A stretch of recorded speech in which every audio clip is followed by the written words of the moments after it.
Bike চুরি যাওয়ার পর এফআইআর দায়ের করতে 8 দিন দেরি হওয়ায় বিমার টাকা দিতে অস্বীকার করেছিল বিমা সংস্থা। সেই সিদ্ধান্তকে স্বেচ্ছাচারী ও পরিষেবা ঘাটতি বলে চিহ্নিত করে শেষ পর্যন্ত বিমা গ্রহীতার পক্ষে রায় দিল বিশাখাপত্তনমের ভোক্তা কমিশন।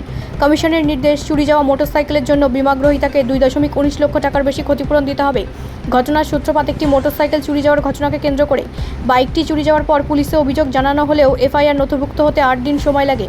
সেই বিলম্বকেই সামনে রেখে বিমা দাবি প্রত্যাখ্যান করে টাটা এআইজি। সংস্থার যুক্তি ছিল, চুরির পর নির্ধারিত সময়ের মধ্যে এফআইআর দায়ের করা হয়নি, কিন্তু ভোক্তা কমিশন এই যুক্তি মেনে নেয়নি। কমিশনের পর্যবেক্ষণ, এফআইআর নথিভুক্ত করার প্রক্রিয়া পুলিশের হাতে। পুলিশি কারণে বিলম্ব হলে তার দায় বিমা গ্রহীতার ওপর চাপানো যায় না।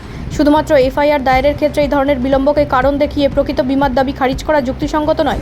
কমিশন আরও মনে করেছে, কোনো বিমা দাবি খারিজ করার আগে সংশ্লিষ্ট ঘটনায় প্রতারণা বা ইচ্ছাকৃত গাফিলতির মতো বিষয় রয়েছে কিনা তা বিবেচনা করা জরুরি। শুধুমাত্র প্রক্রিয়াগত বিলম্বকে সামনে রেখে গ্রাহকের প্রাপ্য অধিকার অস্বীকার করা ভোক্তার স্বার্থের পরিপন্থী। এই রায় সাধারণ বিমা গ্রহীতার জন্যও গুরুত্বপূর্ণ বার্তা বহন করেছে। গাড়ি বা বাইক চুরির মতো ঘটনায় দ্রুত পুলিশে অভিযোগ জানানো এবং একই সঙ্গে বিমা সংস্থাকে অবহিত করা অত্যন্ত জরুরি। তবে পুলিশি প্রক্রিয়ায় অনিচ্ছাকৃত বিলম্ব হলে তার সম্পূর্ণ দায় গ্রাহকের ওপর চাপিয়ে বিমার দাবি খারিজ করা যাবে না।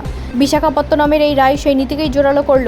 বিমা বিশেষজ্ঞদের মতে, চুরি বা দুর্ঘটনার মতো পরিস্থিতিতে গ্রাহকদের উচিত অভিযোগের কপি, এফআইআর, বিমা পলিসি, গাড়ির নথি এবং বিমা সংস্থার সঙ্গে সমস্ত যোগাযোগের প্রমাণ সংরক্ষণ করা।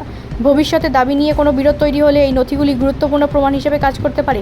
বিশাখাপত্তনমের ভোক্তা কমিশনের এই সিদ্ধান্ত তাই শুধু একজন বাইক মালিকের ক্ষতিপূরণ পাওয়ার ঘটনা নয়, বিমা পরিষেবায় গ্রাহকের অধিকার এবং ন্যায্যতার প্রশ্নেও তা তাৎপর্যপূর্ণ। পুলিশের প্রশাসনিক বিলম্বের বোঝা যেন বিমা গ্রহীতার ঘাড়ে না চাপানো হয়, রায়ে সেই বার্তাই স্পষ্ট হয়েছে। ব্যুরো রিপোর্ট, রাষ্ট্রীয় প্রসার বাংলা।